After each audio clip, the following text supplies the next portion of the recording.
Hello, my name is Greg Madison, and I'd like to welcome you to this episode of The Living Process.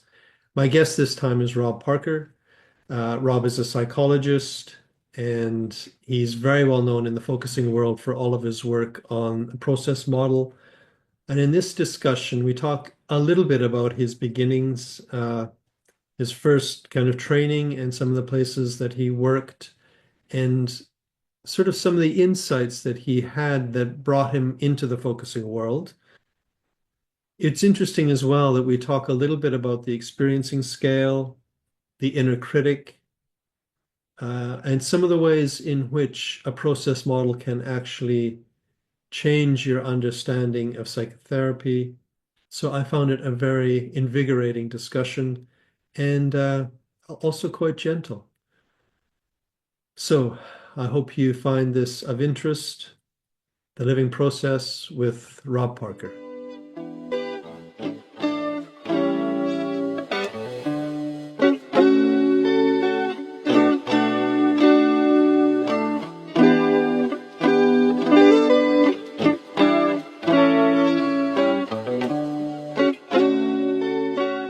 Hello, and welcome back to The Living Process. My name is Greg Madison, and my guest this time is Rob Parker. Welcome. It's very nice to see you, and I know that you're well known in the focusing world and beyond. But maybe it would be okay just to start by telling us a little bit of how you ended up in the focusing world or found Gendlin or the practice of focusing. Well, this could go back into my childhood if you want. Uh, Sure. so, um, I I came from a family that was a troubled family, you could say, and fifth or sixth grade, Mhm. I had a I, my family was not religious, and I was not raised to be religious, but I felt there was something wrong here with my world and myself, and I prayed for help. And I said to God, if you help me so that I can help others. If I want to help other kids who are going through what I'm going through, nobody should go through this. And uh, that led to uh, going into psychotherapy. Mhm. Um, I did therapy myself, but it wasn't terribly helpful. It probably was a little bit grounding. And so I became really interested in um, I grew up in a world of behaviorism. You probably know that too. Yeah. Uh, and in some way, if you just look at it, the face of it, and you erase the PhDs and stuff, like these people are crazy. So I took a course in the the psychology of spinal cockroaches, and the idea was that you know this world, right? Yeah. It's coming back to me. Yes, yes, yes. We'll and so the idea was that you want to, like everything that we are, must be a series of learning connections. And you want to study this in the simplest, most reductive way that you can, because that's how science works. Yeah. So the simplest learning system that you could have would be a cockroach, except the cockroach with a brain is already too complex. So we cut the spinal cord, and then we study how spinal cockroaches behave and learn. And that'll be a basis for understanding people. And they really believe that. Mhm. Uh, so I I got interested in that, and just not in spinal cockroaches, but in the fact that people could believe that. So the psychologist in me wanted to study the psychologists, Yeah. Yeah. and Mhm. and that was the beginning. Uh, and I went to I was in the U.S., went to Canada, uh, not because of the draft, because the lottery of just bonkers. Mhm. I didn't have to go sent off to Vietnam. because of my birthday came up in the lottery as somebody that wouldn't have to go. Right. And but I went to Canada anyway, uh, with just the feeling of that it was just too crazy, and I wanted to try another world. And worked in a psychiatric hospital and ran into the same thing. There was a grand rounds where they presented somebody who was depressed, and the person was not responding to medication. They didn't really have psychotherapy in those days. It was something like Rogerian counseling or something, or psychoanalysis. Um, but they tried all these things and it wasn't helping. And particularly, uh, they were very interested in medication in this hospital. And so we go through like 90 minutes of, we see the guy on stage and, interviewed by the psychiatrist, and he's depressed and he won't get better and stuff. And at the very end, as we're wrapping up, somebody says, "Oh, by the way, what's going on in his life?" And this toss, it's just something going on in his life. Yeah, that his wife had just died. And this is a true story. Oh, I believe it. Oh, yeah. And I've seen this kind of thing even today. In fact, it's common. You want to solve human problems with medication. Um, so I went to graduate school, discovered existential phenomenology, became a born again convert, and then went back to the United States and found that in the United States, nobody is interested in philosophy. After a few years, I was feeling starved for a conversation about philosophy. And I remembered, I learned, I can't remember how I learned this, but there was a guy named Gendlin who lived not too far away from me. And it was around 2000, I think. And he had just moved from the University of Chicago and retired in Spring Valley. And I was in White Plains, which is not too far from Spring Valley. But what I knew about him from graduate school was that he was a follower of Merleau-Ponty. And so that was my man. And so I wanted to meet Gendlin, and so we could talk about Merleau-Ponty. And I had no idea that Gendlin had anything going of his own.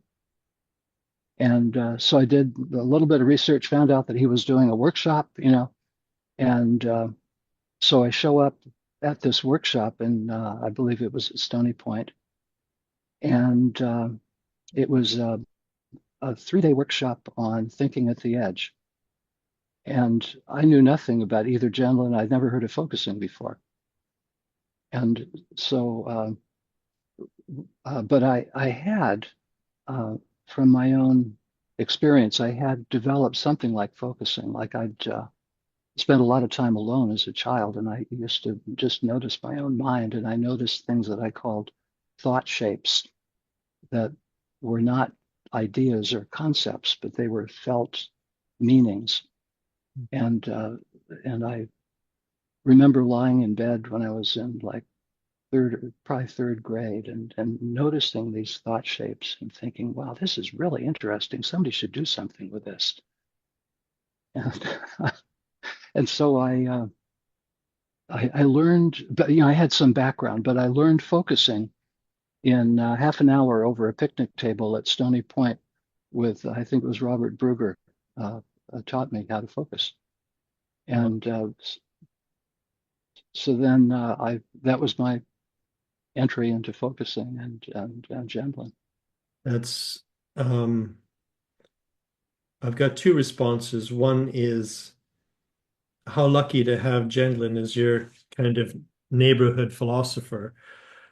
And secondly, I think you're the first person, or maybe one of two, who came into the focusing world through philosophy. Hmm. Mm-hmm. It's not a common way in, as far as I know. In fact, I think there's a lot of philosophers that come across Gendlin, but never then get interested in the practice and take it further. But But you must yeah, have done that. You must have found something in it that you continued. well, I had been writing a book about the wisdom that I had accumulated, figuring out what's wrong with these, it's psychotherapy and psychology, and it came down to me. I brought this with me from Canada and sort of wrote the book a little bit up until the time that I met Jen. Um, but I'd figured out that meaning is at the root of all of this, that we ignore meaning in our culture. And we want to objectify everything and reify everything. And I also figured out that meaning is in the body. And I and I also knew Merleau-Ponty. Mhm. And the the paradigm shift from my Merleau-Ponty experience was in graduate school. And I came to graduate school filled with Gregory Bateson as an alternative to behaviorism. Okay. And to go from Gregory Bateson to phenomenology, it took me about 4 years. And I was able to do it because of the people that I hung out with in graduate school. I shared a house with them and we spent a lot of time together. And uh, I would say that I learned probably as much in the cafeteria as I did in the classroom because of the conversations that we had. What was And it that you that what was the attraction of phenomenology for you? it was that I could tell that these were smart people, that they were fun to talk to, and they seemed to have some kind of coherent way of thinking that didn't make any sense. And and then with their and I also like, there were some classes that I took. Like I took a course where one of the readings was Thomas Kuhn, Oh yeah. and so I had a kind of an orientation that there's something interesting here. Um, but what's interesting to me now, looking back on it, is the fact that I was a pretty smart person, pretty thoughtful, pretty articulate, and also open to learning. And but I was also well ensconced in a different way of thinking. Hmm. And I'd also, how to say this, I'd grown up in my background, my family, like one of my grandfather was a really a sort of an exemplary scientist, and both in his thought and in his career. And I learned from him a very rigorous kind of scientific way of thinking, uh, in as a kind of like a culture, like an art form almost, like it's beautiful. It's in a very precise, clear way. But it took me 4 years to make that paradigm shift, and I that to me is interesting. It's like um, I was young and I was pretty open-minded, and I wasn't just going to swallow bullshit. So I wouldn't say that I was open and ready to learn, but I was ready to listen to arguments and Hmm. to discuss. And we had like a 24-hour a day, a break for sleep, a break for classes, but otherwise it was a 4 year symposium. And it wasn't until about 4 years that it suddenly it dawned on me that there's a different way of thinking here. And Can I just ask, I'm sure. curious whether that's what sounds like it turned out to be a peer training in phenomenology. Did that come into your practice in any way?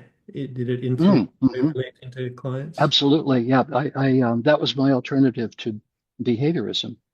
And so built a practice, yeah, a whole way of thinking about therapy Mhm. as an alternative to behaviorism. And so, yeah, that was foundational. Um, I'm curious, can you tell us a little bit about that? If you're practicing phenomenologically, you might be going from the sort of the concrete interaction in some way to your thinking about it. And I'm just curious, how would it, if I observed you with a client, what would I hmm see that I would later think that's actually very phenomenological? hmm Um, okay, so two things. First, I want to go back to the paradigm shift, and we were talking about people coming to here to Gendlin from philosophy, Yeah. and I would say that using me as an example, Mhm. uh, it took me something like 4 years to grasp Marleau-Ponty. From the time I met Gendlin, it took me about 3 years to realize that Gendlin was doing something seriously different, and I was a pretty open-minded guy, not committed to to staying with one paradigm. Um, and so I can see how philosophers would have a hard time understanding Gendlin.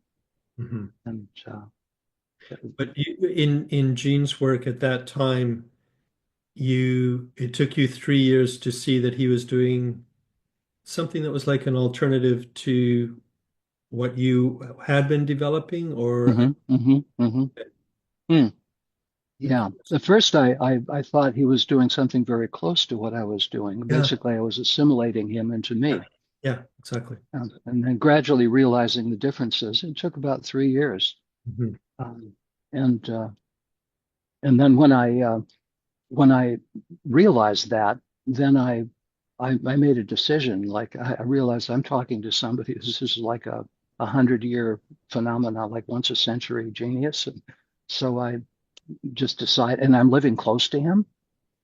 So I just basically dropped everything else in my life and decided, um, I want to just mark what you've said there because I think that's really, really so fundamental for all of us that when we first come across something new, we understand it in the old thing we already have. mhm, mhm. And you took this courageous step of saying, I'm going to set aside what I already think and open up to how this man understands himself and Well, really expose yourself to his philosophy. yeah, that was after when I began to get traction with Uh-huh. his thinking. Yeah. But there was like a couple of years where I thought, well, focusing is pretty neat, but that's kind of something that I already knew, Mhm. and the whole way of thinking about about psychology, and it felt very much like humanistic psychology to me, and I Yeah. was very much knew that world. Yeah. So I recognized it as just more of what I already knew, uh, Could you and say so. could you say anything about um, what alerted you that this actually is unique in some way? I can't just be fitted into the existential or humanistic model that I already know, even though it might sound similar.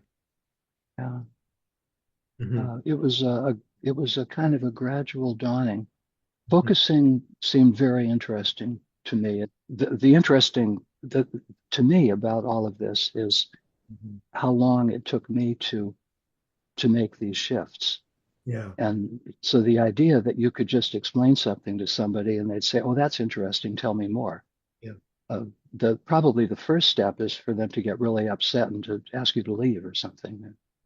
Uh, it's very hard to make a paradigm shift, Yes. and especially as you get older, it's harder and harder. Well, I think one of the things you're pointing to is that one of the first steps is to realize it is a different paradigm. Yeah, yeah.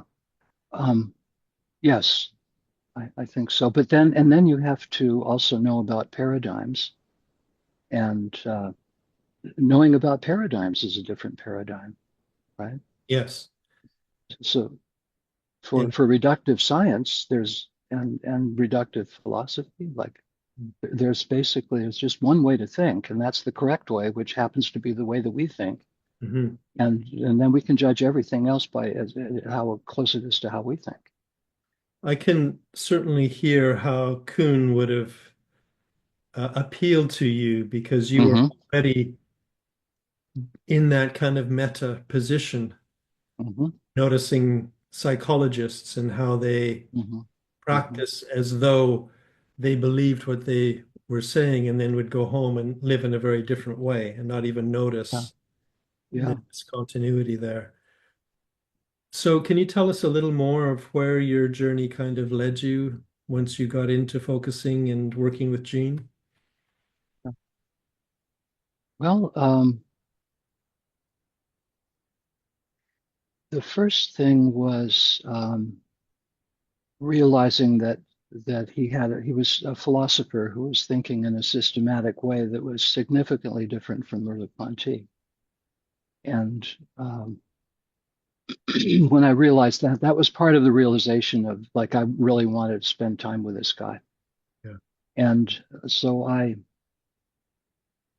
but a lot of people wanted to spend time with Gendlin, and I, how do I get him to notice me? Yeah. And so what I found out that he did a therapy practice, and so I told him I wanted to be in therapy with him, and I wanted to pay his fee, but I didn't want to talk about me. I wanted to talk about his philosophy, and so I paid him therapy rates for for some amount of time to talk about philosophy. Wow. And then when he realized after a while that I was pretty serious and was listening to what he was saying, then he dropped the fee. And then we were off and running. And I met with him every week for several, for over a decade. And I this seriously had the feeling of, like this is a lifetime opportunity not to be missed. I want to learn everything I can from him. Yeah. Um, Yeah. and so then how did it affect me? Yeah. It was a growing process. I had a kind of a mixture of Merleau-Ponty, Sartre, and I was really impressed and still am by Sartre's chapter in L'Être et le Néant uh, about existential psychoanalysis. And I'd taken a course at the University of Geneva called Le Psychanalyse existentielle selon Sartre. And I just, part of the reason for taking it was just that it sounded so neat. The title is so beautiful. Uh, but so I was very, very interested in, like my initial approach before I met Gendlin was finding a place where people um, were not being straight with themselves. And Sartre would have used stark language like lying to themselves or something. And uh, and I used that language too, but not in the pejorative sense that we would use. It's not simple. When we lie to ourselves, we're hurting ourselves, and it's not a simple question of honesty or dishonesty, but in a way it is. It's existentially being present to our existence. Yeah. And so I was interested in the existential moment where somebody sort of faces themselves, and I've Mhm. found ways of creating situations where people would do that, and and then you'd get remarkable changes, like in one session a person would change, and it could look like magic, like you did something in one session, but Mhm. it's actually what I tried to do was to find the place where there's a kind of a tectonic Mhm. two tectonic plates, like two worlds that the person is maintaining that are incompatible, and they're trying to maintain them both at the same time. Yeah. And what I would do is make them both explicit to explicate each one of them separately, but carefully and thoroughly, so that I could, or we could in therapy, evoke the felt meaning as well as the thinking of each of those ways of thinking with just a few words, like you'd have what we'd call a handle in Mhm. focusing language. But And then let me just check then with I'm go I'm ahead. I'm thinking in the back of my mind in the Sartrean terms of bad faith Hmm. that you are making explicit the cognitive dissonance, the holding a belief that you at some level know is untrue. Yes, yes. And then what I was doing then was to cultivate like a comfort and being able to hold each world, Mhm. um, and we could share it and sort of feel it together. And but I was careful to keep them separate. And then in one therapy session, I'd bring them together. And and then what would happen is that often something would just pop inside of them, and they'd say, "I'm not going to do this anymore." Wow. Um, so there was like one woman who was an abused by her husband, and it was a complex story. And I was actually a therapist to both of them. But this is way back in the beginning before anybody knew about battered women or anything. Um, but I could see what was going on. And she had a deeply ingrained sense of something wrong with her from her own childhood, and that she didn't deserve any better than what she was getting. She deserved this. And so once we had developed that thing explicitly, and she felt it and she could believe it, um, I told her, okay, now for our next session, I want you to go home. And every time we had reduced the whole thing, or reduced, we'd found a handle for the whole feeling from her childhood that she was no good and this is what she deserved. And so this is what she deserved became a handle for the whole feel of everything. And so I sent her home with the instructions that every time he abuses you now, I want you to tell yourself, this is what I deserve. And she came back the next week, and I asked, "You can see what's coming, right?" Yeah. Wow. That she came back and she said, "I'm sorry, I was not able to do it. I did it like the first three times and it was work, but this fourth time I did it, I just exploded. This is not what I deserve." And I let him have it. And and then from that time, he never abused me again. You know, like that changed both of them. And so that was a kind of a Sartrean approach. And uh, it was I'd say it was interesting, and it worked a lot, but it didn't work every time, and it was But a very powerful example, and I can hear how the experiential is already in that. yes, yeah, that was before Gendlin. Yeah. Yeah, that was Merleau-Ponty and Sartre. Hmm. Um, Interesting. and so when it works really nicely, and you could go to conferences and present it and stuff. Uh, but often it doesn't work, and there's a lot of time spent setting it up Hmm. for it to work. Yeah. But still, it's something. It's interesting. Uh, but then, so it took me time to absorb a different way of doing therapy. Um, Part of it was I I took this psychotherapy course with Mary Hendricks, which is like a 2-year program. And then I went into therapy and we also continued the program informally with the group of us after the 2-year course ended.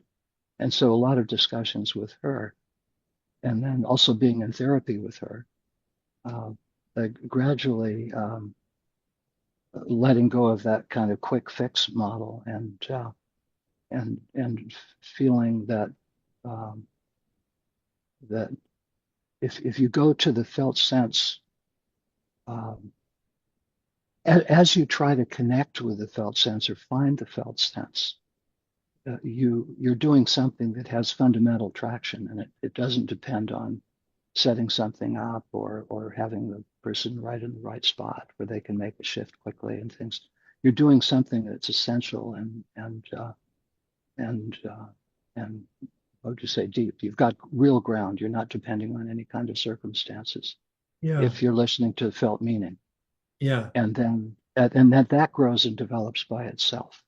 Yeah, exactly. That's what I'm thinking is the kind of the structure of the therapy shifts from Hmm. being the therapist's responsibility to something the process itself provides. Hmm. Hmm. Hmm. Interesting. That's a good way of putting it, that you can trust the process. Yeah.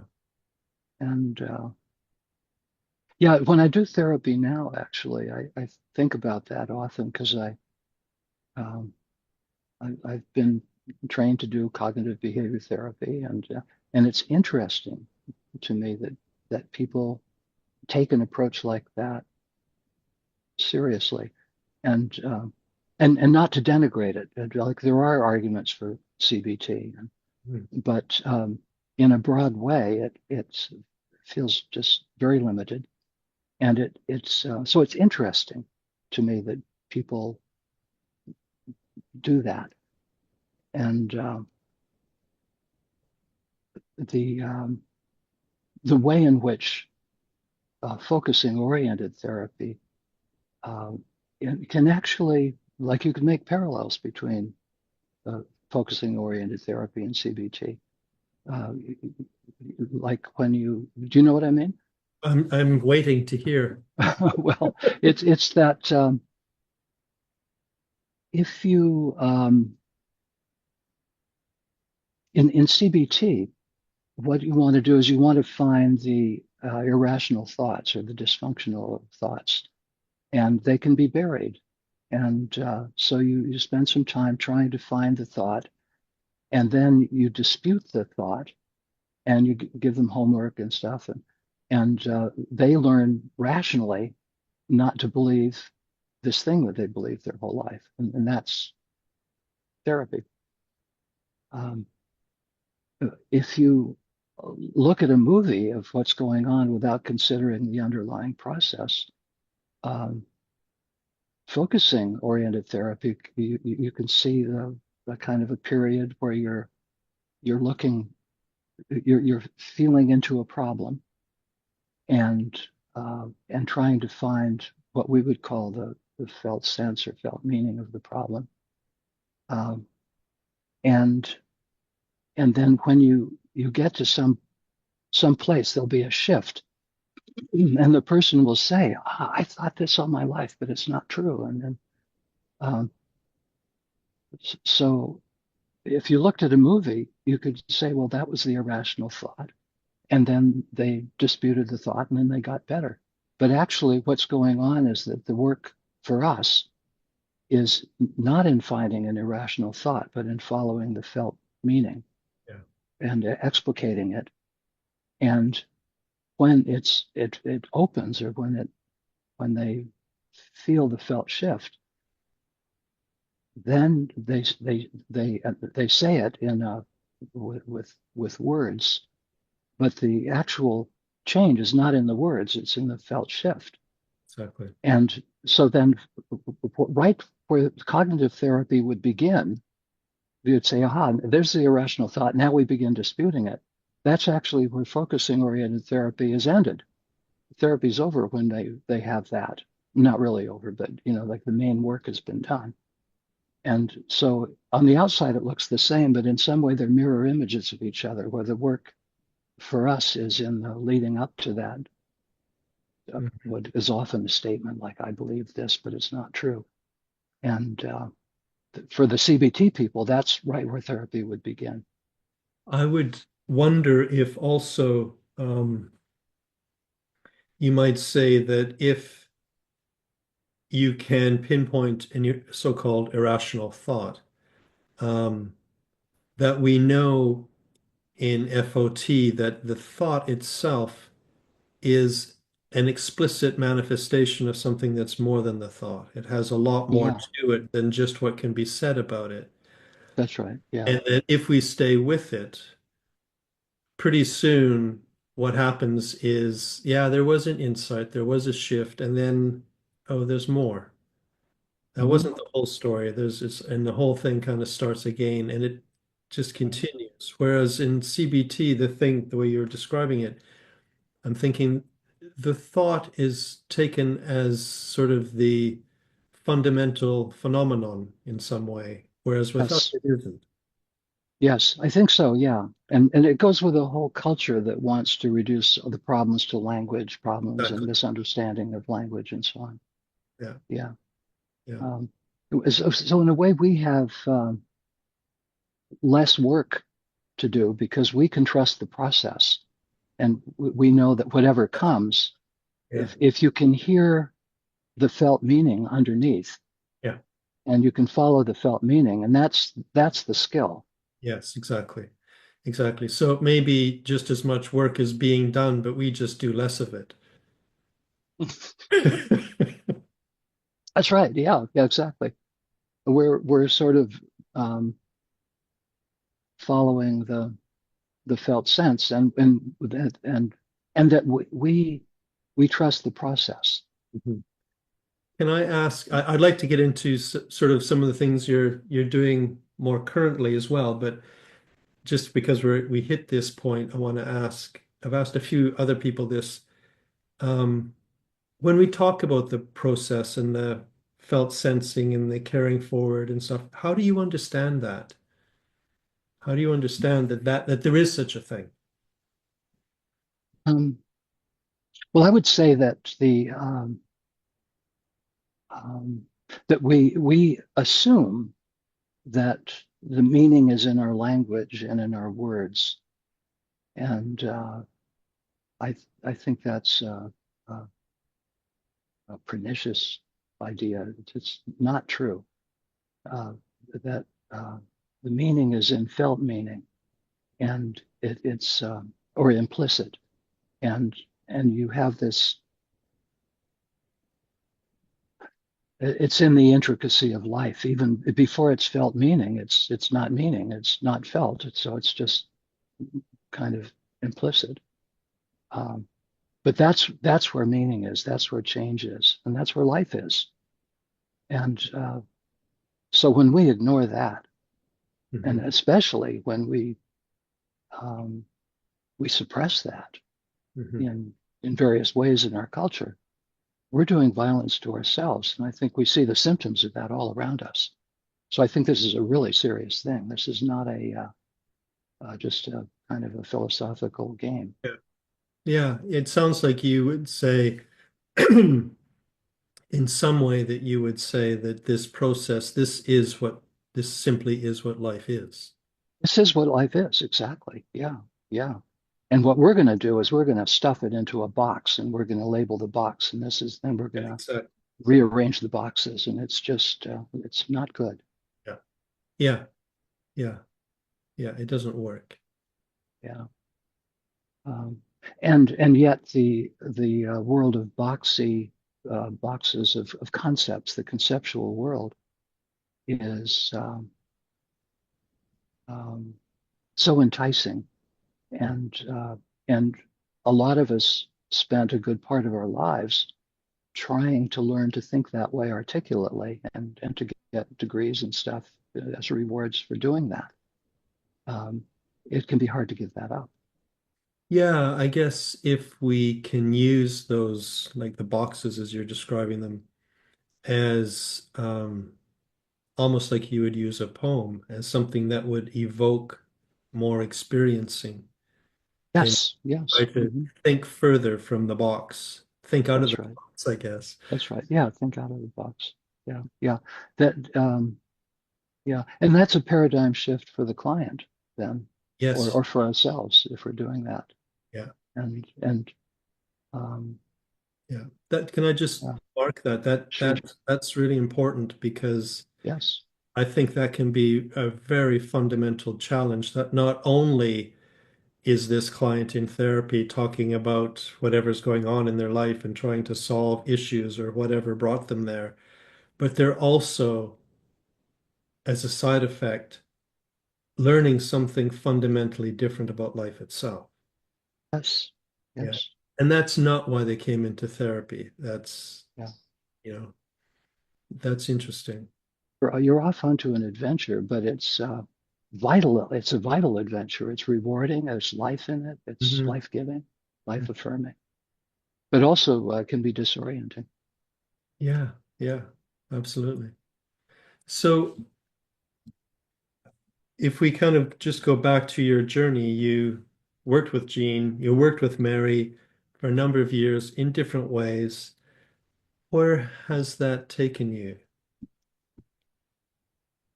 As a therapist or as a person. I would say as a therapist, as a person, in terms of your philosophical thinking, any way that you'd like to answer that.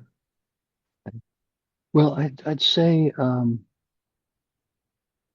yeah, if I could talk to myself at the time, when I was maybe in therapy with Mary and was sort of, a little bit into Gene, and I'd been reading the process model, but hadn't really absorbed it. And it's a paradigm shift, and so you read it over and over again.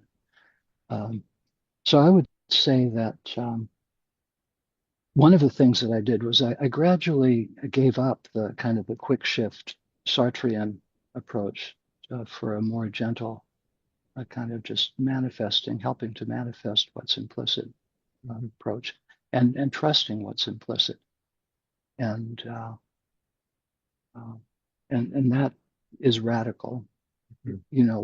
Like sometimes crazy things will come up in therapy, or things that are maybe could be scary, Yeah. and you just trust the process. Yeah. Um, and um, So that was a big Working in a on your that was part. a big thing. That was a big thing. Yeah. Um, and I worked in a psychiatric hospital, but both like a children's psychiatric hospital, because um, part of my vow as a child to help other kids.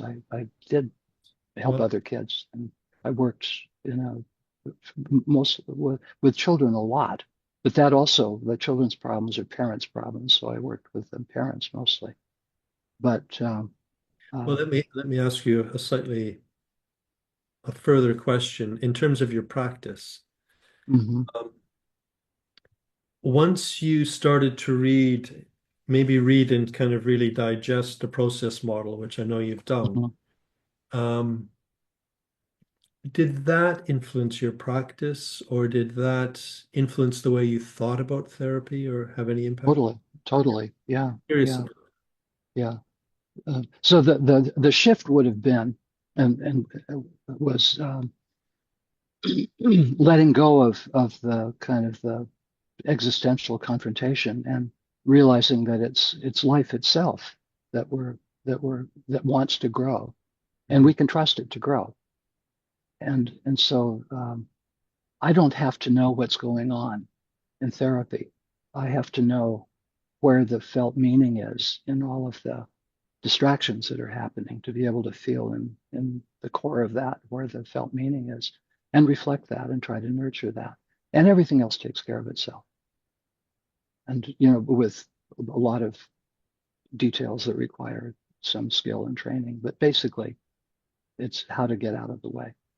Yeah. Um, so that was one thing that was important. And then you were asking me, how have I changed Hmm. as a result of the process model? Yeah. Um, I understand much better the cultural problem that we're in, and also the human problems that are related to that. Um, and There's a deep connection with spirituality. Hmm. Um, for example, there's a paper by, well, there are a number of papers by the Kyoto School of Zen Buddhism, who are philosophers who studied Western philosophy and sort of dialogue with us, uh, although most of us don't listen.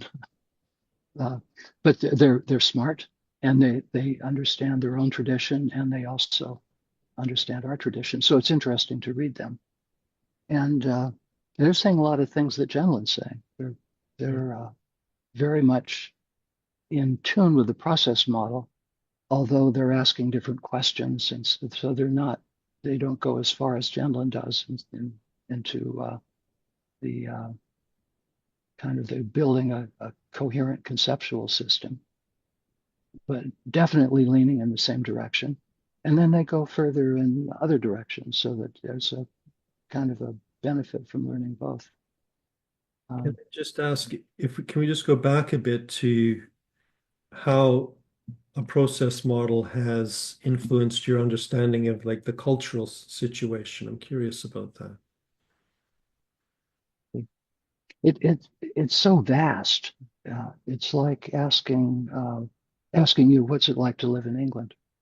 Let me ask you a more specific question.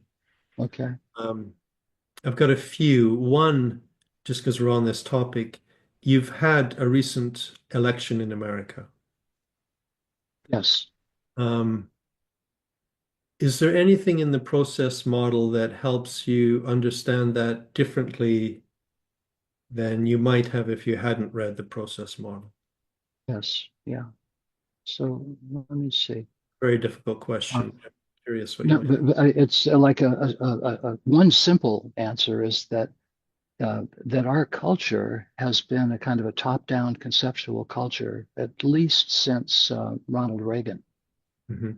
and that top-down conceptual neoliberal way of rationalizing things and having a system of rules that just happen to benefit a few people at the top, but it's for the good of everybody. Mhm. Um, that kind of approach has crushed a lot of people in this America. I think also in the UK and also in Europe. And Applebaum has written about this. Um, and so what you have is a nation where a significant number of people are committing suicide, deaths of despair, and you have like 60% of the culture is living from paycheck to paycheck, and and people are in deep pain, and that is ignored in our culture, except in a couple of editorials that we'll do to sort of tisk tisk about the deaths of despair or something. There's in a cohesive society, I would expect, and I've seen this in Canada when I lived in Canada, there was a cohesive society in those days. There would be concern, like these are our neighbors. We don't know them, but they're part of our society. We should care about these people. Yeah. If somebody's feeling enough despair that they're going to kill themselves, then we know that they're not just asking for attention, right? And that we should care, and we should be asking, who are you and what's your life like, and and just and to acknowledge them. And so I see that as a deep problem in American culture. I also was struck by the division between blue collar and white collar when I moved back here from Canada, that the blue collar world is denigrated in this society. Mhm. And so the people that make things happen, the people that actually do stuff and fix things and build things, those Mhm. people are looked down upon. Yeah. And that's harmful to our culture. And then what's happening, I think, is that those people are just feeling alienated and pissed off. And Mhm. so they vote for somebody that affirms them. And you also there's the gendered thing, Mhm. the rise of of women, the empowering of women, and then men being left without a viable identity in our culture.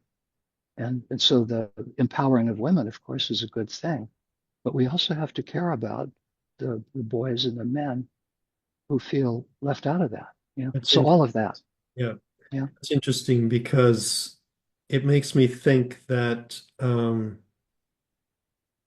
this manifestation of um, the more conservative right wing populist kind of politics in America, for example, but it's not just America. Yeah.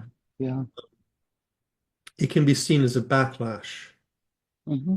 And I think that you're saying that partly it's a backlash to a real top-down kind of imposition on to living process. Yeah. Yeah. But you're also Yeah. saying more than that, I think. You're suggesting that um, life tries to find a way to go on living. Yes. and that some of this political development is an attempt to carry forward life, even if you might think it's misguided or it's not actually going to work or something, at least it's some attempt to go on living. Yes, I agree. Yeah, Yeah, yeah, that gives me more compassion for that. Yeah, for yeah, that yeah, me side. too. Yeah, yeah, Yeah. yeah. And then one of the things that Gene taught me is that there's whatever you say about history, it's like a person. Whatever you say, it's going to be much more complicated than that. Hmm. And so there are many threads Yeah, in many exactly. aspects.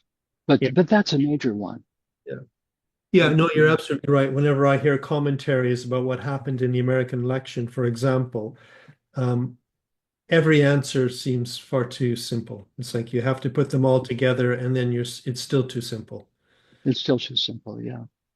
You know, like I was in the hippie movement back in the day, Hmm. and there were all kinds of cultural stories about what caused that. And Hmm. having been there, I can say it's more complicated than that. There are Yeah. many, many people doing different things and for different reasons. Yeah. And it's arising out of individual circumstances, not just Yes. cultural Yes. circumstances. That's right. That's right.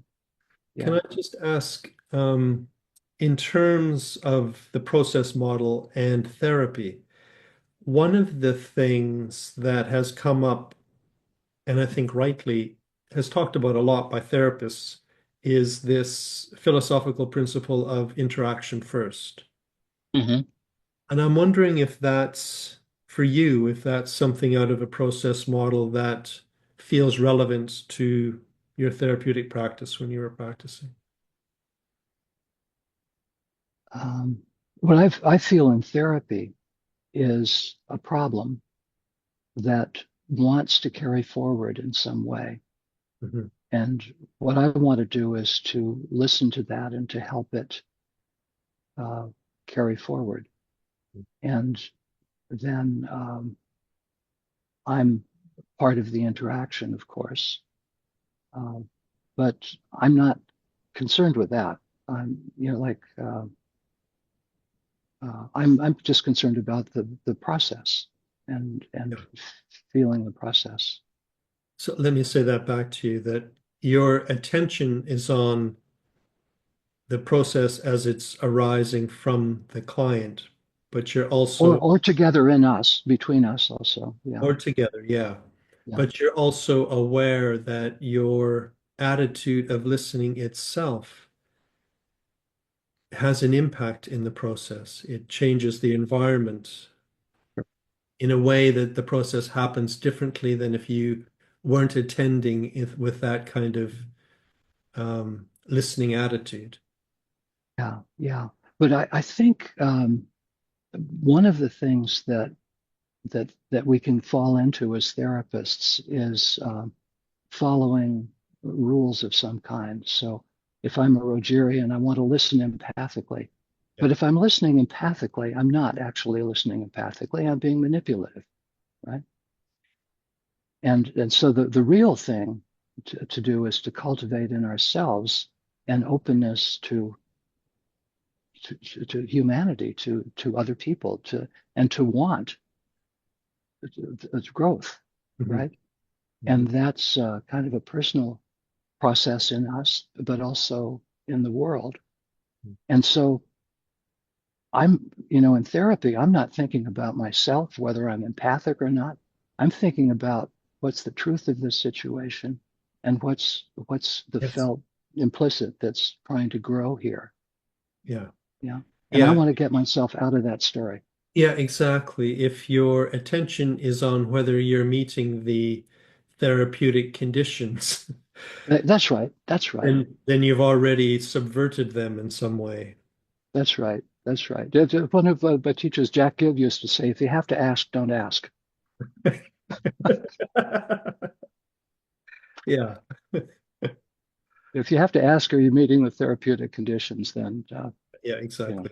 Can I just ask you about a couple of things? I know we don't have too much more time. We've taken quite a bit of time, so I don't want to miss out on a couple of these things that I think you're more recently engaged in.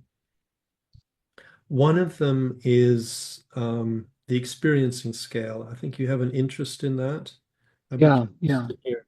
Yeah. So it goes way back. It's the interesting that when we're in therapy, Hmm. we find that direct reference and allowing the direct referent to carry forward has huge impact in Hmm. psychotherapy.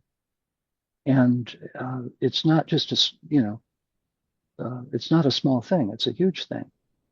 And what we find with the EXP scale is not huge changes. That we find a small to moderate correlation in the Pascal meta-analysis. Um, so I just got curious about that and began looking at the EXP scale and also looking at the research that behind it, Gendlin's early research and then the other research, and came across this very important study by Watson and Bedard, 2006, where the only study I know of where they broke the correlations between outcome and EXP down by EXP level. So you can find in the good outcome subjects and the poor outcome subjects what percentage of time in therapy was spent at EXP 6, 5, 4, 3, 2. And so I put in a chapter in your 2014 book that if you look at that, what you find is that level 6 accounts for a huge difference, and level 5 accounts for a tiny difference, and the other levels don't make any difference at all. So that tells us we're measuring the wrong thing. You shouldn't be measuring EXP as a range. You should be asking, are people doing whatever they're supposed to be doing in level 6? And so I got interested in and as I pursuing that, um, began looking at the actual EXP scale and realized that they're measuring actually something different from what Gendlin meant by experiencing. So Gendlin's experiencing is direct reference and then direct referent carrying forward a felt shift. And what they're interested in is emotions and being aware of emotions and processing emotions to carry the understanding of emotions forward into about understanding your life and making better life decisions. Those are two completely different models. And so my conclusion now is that we shouldn't be using the EXP scale, and we should have noticed this 50 years ago. I mean, this is, you know, um, and the research on EXP doesn't actually have much bearing on Gendlin's uh, focusing oriented therapy. Uh, and that Gendlin's ideas actually haven't been tested because there hasn't been proper measure. Hmm.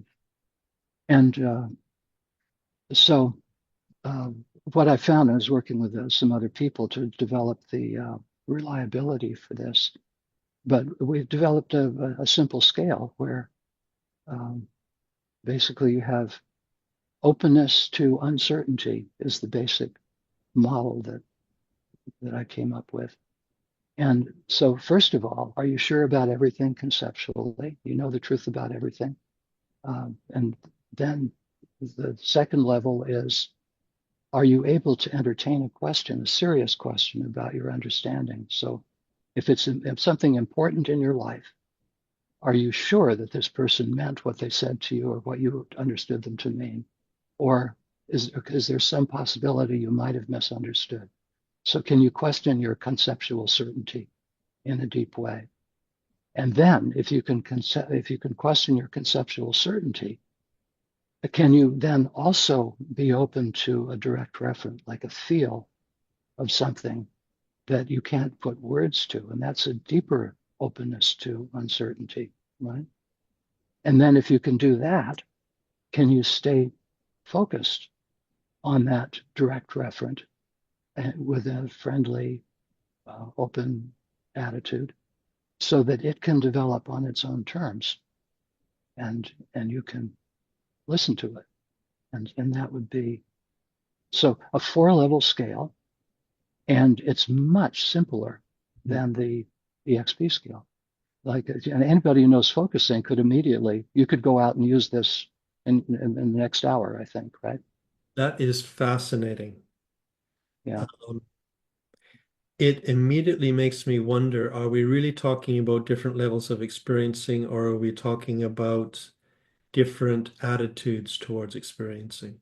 I'm not sure I understand you. Could say Well, more. because I'm thinking at the first level, the attitude is very closed towards your experiencing. You already Yes. know. Yes. You know the answer. You're not Mhm. open to your own Yeah. experience.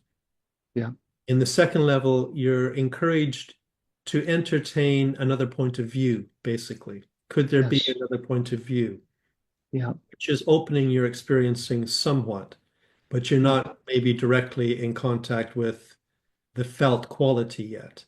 That's right. You're working up to a level where what you're developing is greater and greater open relationship to your experiencing. Hmm. Hmm. Is that right? Yeah. I think so. Yeah. Except that in the level 2, Yeah. you're living still completely in a conceptual world, Yes. but you're able to ask questions, and you're not sure about everything. Yeah. And we know that in therapy, right? You get these people that just know the truth about everything, Oh, yeah. and those the I think Sometimes that it's, way of thinking, the 4 levels of categorizing this, helps us think about Mhm. uh, how to deal with that, how to Yes, help those definitely. people. Definitely. Yes. Um, I find that really, really interesting. Uh, I'm wondering as I listen to you if the emphasis on experiencing is slightly misleading, and if what we really are emphasizing is something more like a fuller and fuller development of the focusing attitude. yeah, yeah, I think so. Yeah, and the notion of experiencing as a continuum, as in the EXP scale, Mm. I think it's a viable hypothesis. So I don't want to argue that it's just wrong and they should pack it up and go home. It's a viable hypothesis, but I don't think it's right. And I think that Gendlin's formulation is better. Yeah. Uh, for the emotion focused therapists, Mm. they read EFT into Gendlin. Yes, exactly. And so we had a 50-year miscommunication. And it's a little bit distracting that in the manual, they actually use Gendlin's language in places. Mhm. So at the beginning of the discussion of each level, they, especially the top levels, you find language that makes you think, aha, they're talking about direct reference here. Yeah. But then if you go further and into their elaboration, it turns out, no, they're not. And then if you look at the scoring examples, it's really telling. So if the scoring examples where the first one where they're hitting level 6 in the scoring example, uh, you can just look at it and they're clearly not doing focusing. They're talking about emotions. Mhm. Yeah. So I think what their research has shown is that talking about feelings is has low to moderate correlation with therapy outcome, and that feels about right. Talking about feelings alone isn't going to be enough, but if you don't talk about feelings, you're probably not going to get very far. Yeah. Yeah. That's interesting. It reminds me of what you were saying at the beginning that the first stage is to try to assimilate the other paradigm within your own. Yeah. And certainly, whenever I come across anyone outside of focusing that talks about focusing or Gendlin or the felt sense, in some way, they usually quite fundamentally misunderstand it. Yes. And I imagine we do the same with EFT and all sorts of other orientations. Yeah. Yeah. Well, actually, I try hard um, to enter the other world. Mm. In my whole life I've tried to do that. So I've got a stack of books and articles now about EFT where I'm trying to learn what do they mean to process emotions. Mhm. Um, Yeah. and so yeah, but I don't know. Like I'll probably I don't know if I'll be able to do it or not. But all we can do is try. Yeah, and it's a challenge, and Yeah. it can be it can be time consuming. Yeah, Do we have time to do it? It's another exactly. question. But Yeah, it does feel better, doesn't it? It feels bodily, it feels better to do that.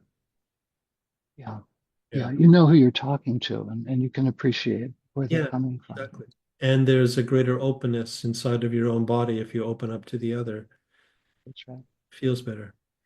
Yeah, Which maybe kind of relates a little bit to the last thing I really wanted to ask you about is about the inner critic, because I know that you've done some work on working with the inner critic, and I'm yeah. curious.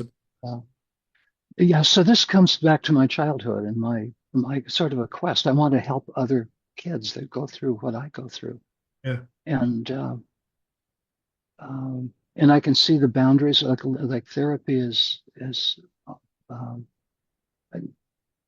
there's a lot to be said here, but I don't think therapy is always helpful to kids. I yeah. think often what kids need is just the truth, like just to tell a kid the truth about what's going on in their life because they can't understand it because they're kids. Mhm. And I could tell you stories about that where just telling a kid the truth about what's going on in his life makes a change. It's pretty fast. Uh, so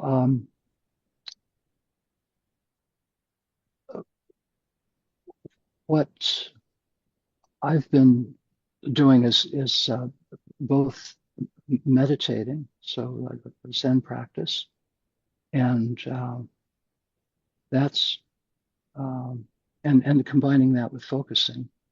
And so what I'm doing with my sitting is to be present with the felt meaning, the implicit, as well as my breath, but not in a discursive way, just to be present to it, not to think about it or reflect or anything like that. Just feel it.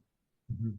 And it turns out that's very powerful in an interesting way. That it's um, like insights will come not when I'm sitting, but maybe an hour later or a day later or something. That something just pops into my mind, and uh, and it came from the sitting, but it wasn't a focusing process, but it was a felt meaning process. And so I think um, that focusing has something to contribute to meditation. I think a lot of meditation practice is just to empty your mind and just be present. And that can lead to problems because psychological stuff doesn't get worked out.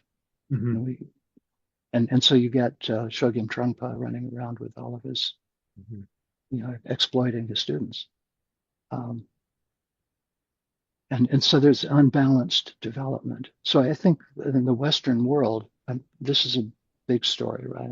I'm trying to answer a simple question, but um, uh, that we in the West can contribute something to the meditation that came from the East. That with our psychological minds and our psychological culture, Mhm. we can emphasize these and be aware of these personal aspects, but not in a discursive way, just to feel it, just to be present to it. And then it takes care of itself somehow, just if we can be open to it. So that's part of it.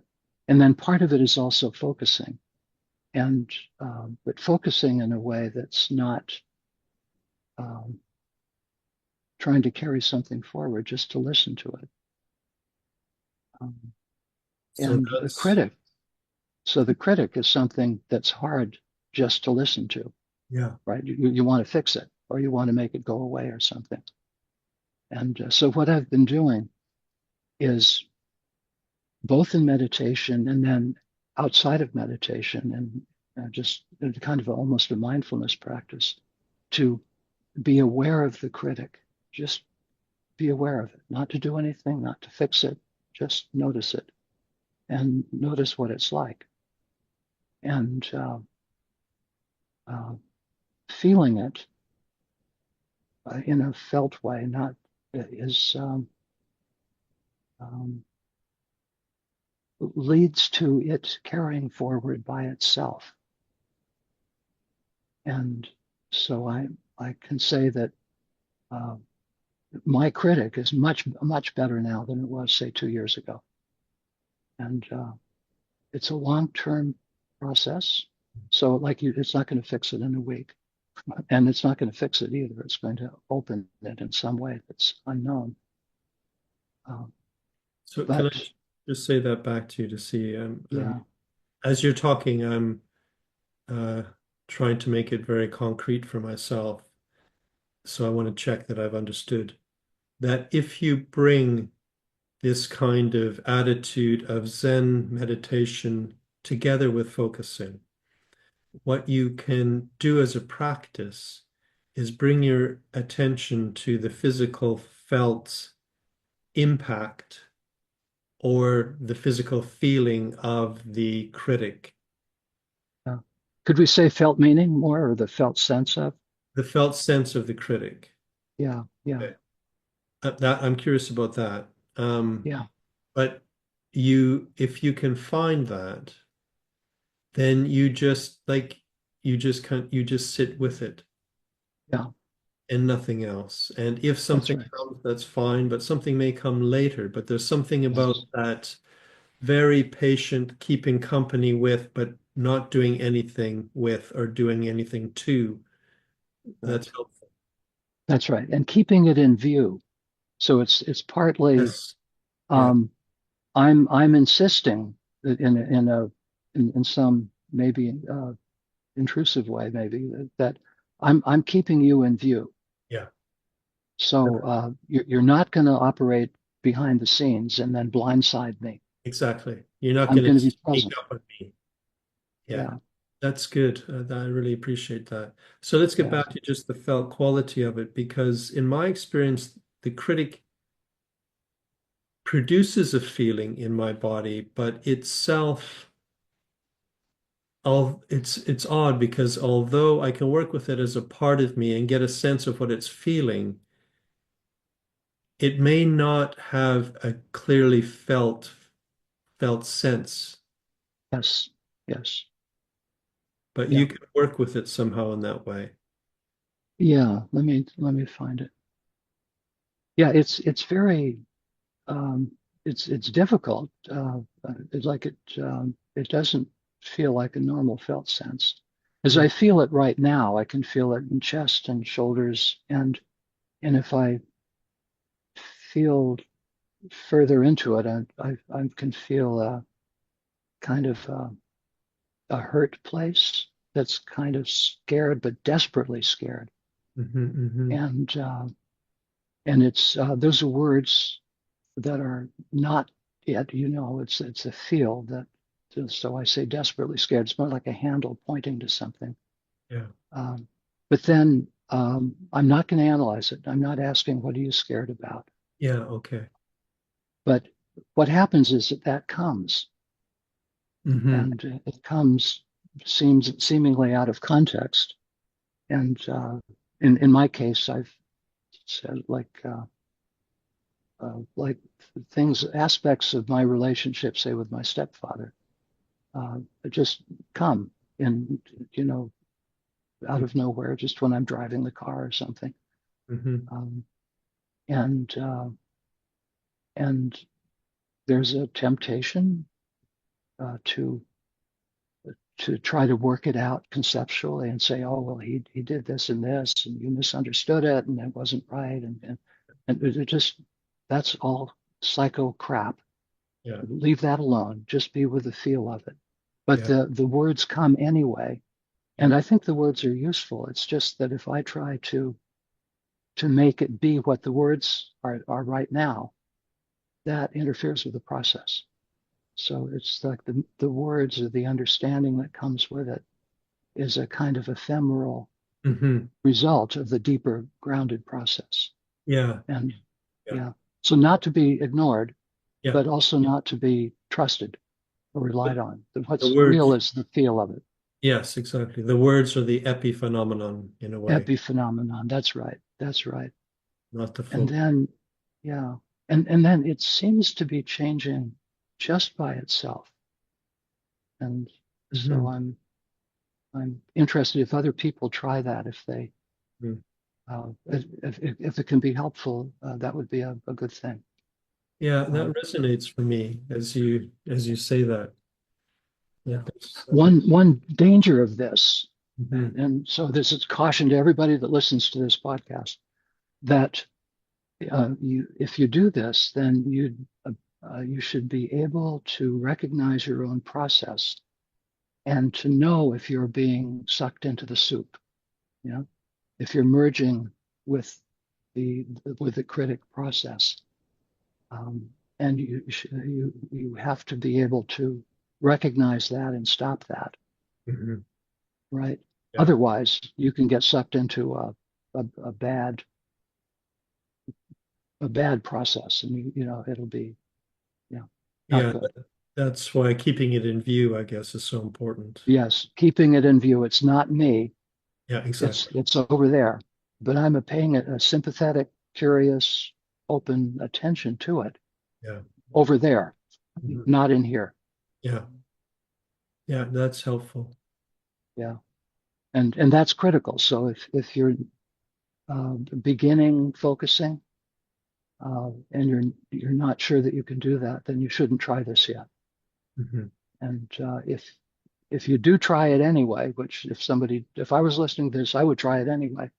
Uh, then when you find yourself, in a really bad place and maybe, uh, uh, uh, overwhelmed by your critic, just recognize that was the mistake. Stop that process, go for a walk, do something else. And then if you do it again, uh, be more aware. I guess I'm wondering if you have some awareness that the critic might be quite a powerful process for you, that maybe it's useful to try to do it with someone. I could see that. Yeah. Yeah. And see, I don't know how much um, this depends on my own personal history as a psychotherapist, and you learn to recognize stuff and distance yourself from inner stuff. Um, I don't know how important that is because I'm an N of one, right? Yeah, yeah, yeah, exactly. Uh, but I think focusing is a good preparation for this practice because focusing does teach us to sit with a felt sense and to not fall into it. Yes, Yeah. interesting. Is there anything else that you would like to talk about? Anything else that's going on that you're passionate about? Or Um, One thing I'd like to talk about sometime is the culture shock oh yeah. and being in a like different a different culture. What's that like for us and the challenges and how language shapes us, and learning a different language is like becoming a different person in a way. Mhm. And that's probably worth more than 2 or 3 minutes. So that might be another discussion. Big topic. The one thing that I would say in response is um, just to suggest that culture shock can also happen at home.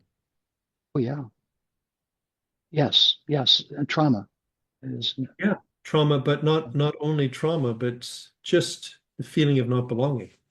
yes, Uh, yes. a lot of people have that experience. I don't know if you can relate to that, but of growing up in a place where you feel like this isn't really my place. I don't really That's belong. right. Yeah, that's right. Yeah, And yeah. going That to, was my experience growing yeah, up. Yeah, yeah, exactly. And then going to a foreign place where everything is different, sometimes you can think, ah, I finally belong.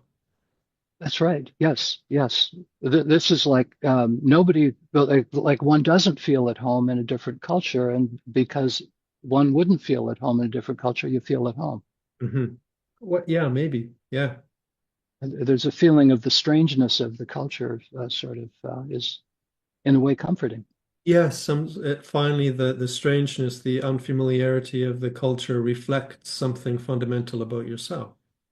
Yes, yes. Yeah. And I think also there's learning the process model was that way for me. There Hmm. was a culture shock, Yeah, um, and so it's a process. You don't just read the book and then understand it. And, mm. you have to struggle and yeah. So that's a big issue, and I, I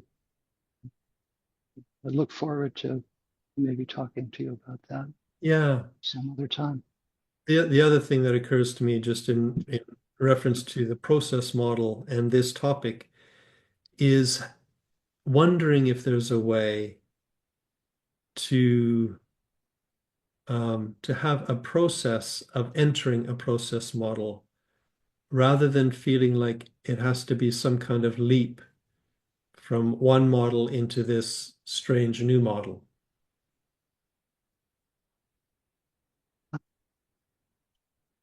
But I think it has to be some kind of a leap because but it doesn't have to be a violent leap necessarily. Mm.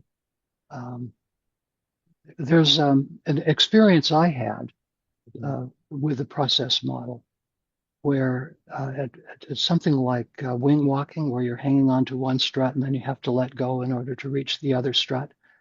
Um, there was a feeling of terror. Uh-huh. And they're kind of strange to think that you could read a book about philosophy. It's pretty abstract and feel terror. Yeah, But I did. yeah, And I talked to Gene about it, and he recognized immediately, oh yeah, I know that. Um, and he said, ground in your body, yeah, and then like what it is a conceptual system that you're letting go of, and you don't have a new conceptual system yet well enough to be able to trust it. And the thing would be, don't trust any of the conceptual systems. Trust your body. exactly. Yeah. Yeah.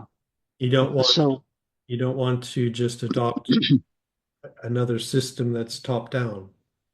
yeah, yeah. And also the shift from one system to another. Uh, it's a gradual shift, uh, but there's a way in which, um, like learning a new language, where there's a point where you suddenly realize that you're dreaming and thinking in the new language, and sometime earlier you weren't, Hmm. and so that you can't quite put your finger on the boundary, but there's a way in which it is a shift. And so I think uh, in my case, it was a struggle and it was kind of, um, I wouldn't say violent, but there was a period of deep fear that, that came with it. And maybe that's not necessary, but I think that some kind of shift is going to happen. So when I start dreaming about BN2, I know that I'm there. Yes, yes, yes. Uh, yeah. Um, and seriously, if like what I found is that I do take things in deeply and think about them a lot, so I do end up dreaming about them, Hmm. and that my dreams are often helpful, Yes. and Yeah. particularly with the I of I principle. I don't know if you have, to start another story, but I spent like something like 9 months or maybe a year trying to understand the I of I principle, and I was talking to Gene about it every week or so. And it did not penetrate. And it was like banging my head against this wall. And it was for your book, actually. Okay. I wanted to explain it in the book. Yeah. And the deadline was coming up, and I was getting more and more intense. And I had a dream in which I was explaining it to myself. And so Rob was saying to me, okay, bozo, here's what it is. It's this and this and this, and going through it very carefully and methodically, just in the dream. And I woke up and I called Gene about an hour later because I know he sleeps late. And is this it? And he said basically, yeah, that's what I've been trying to tell you. Uh, so it actually, uh, I think taking it in on that level is, Yeah, that's um, what I'm getting is that some part of you had taken it in and needed to teach it back to you in language so you could yeah, really feel yeah, it. yeah, exactly, exactly. And that's the kind of shift that you go through Mhm. if you learn, I guess, probably any new philosophy. But the process model is so carefully crafted for our world and our problems today Yeah. that it's more intense for me than it was like with Aristotle or Kant. It- Yeah. but I think any shift, any philosophy is going to involve a shift, is my impression. But maybe you're right. It's a little bit more intense when it's an experiential philosophy. Yeah, yeah. Um, but then maybe any philosophy has to be experiential in order to be really understood. I would Maybe, agree with yeah. you. Yeah. But maybe rarely is. Maybe what? Rarely is. Maybe rarely is exactly. Yeah, yeah, yeah. So all of that is just that it's uh, it's a deep process more than it's like reading a book and then struggling and wrestling with different parts of it and at Yeah. different stages and levels and so on. Yeah. And it's tremendously fun Hmm. for certain, if you're into that kind of thing, it's just like being set loose in the candy store, but with, Yeah. you know, For me, I've read it twice and a long time ago. And when I speak with you or other people that are really into it, I get enthusiastic about going back again Mhm. because it seems like I need a repetition in order to really kind of, for my stomach to kind of feel like, oh yeah, yeah, okay, I got that. That's right. Yeah, yeah, yeah. Gene said the way to read philosophy is many times. Yes. Yeah, Yeah. yeah, great. Well, thank you very, very much. I really appreciate this conversation, and I feel like I'm leaving with a lot of fresh kind of new threads. Thank you. This has been fun, and I've appreciated your questions and your just sort of your open attitude. Hmm, good. Okay. Well, thank you very much, and take care of yourself. Okay, you too. See you later. Bye.